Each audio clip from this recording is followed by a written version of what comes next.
Luis, Melay, Robbie mga pansamantalang host na ipapalit sa It's Showtime sa kalagitnaan ng Oktubre. 2 araw nang nagteteping sina Melay Cantiveros, Robbie Domingo at Luis Manzano para sa pansamantalang programa na papalitan ng ABS-CBN ng It's Showtime.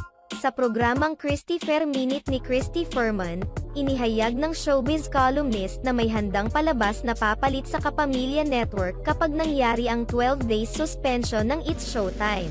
Hindi pinangalanan ni Christy Furman ang show na hindi pa alam ang kalalabasan pero halatang It's Showtime ang tinutukoy niya dahil sa pagtanggi ng MTRCB sa motion for reconsideration na inihain ng It's Showtime.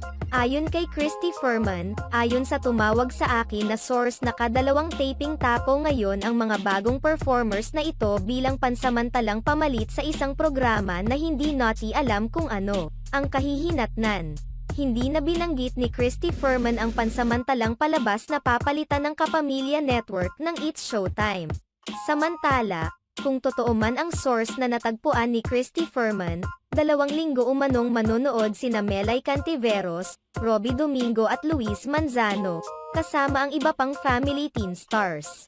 Gayunpaman, hindi na bago sa Kapamilya Network ang pagpapalit ng pangalan ng It's Showtime dahil nangyari ito noong nasuspinde din ang It's Showtime noong 2009.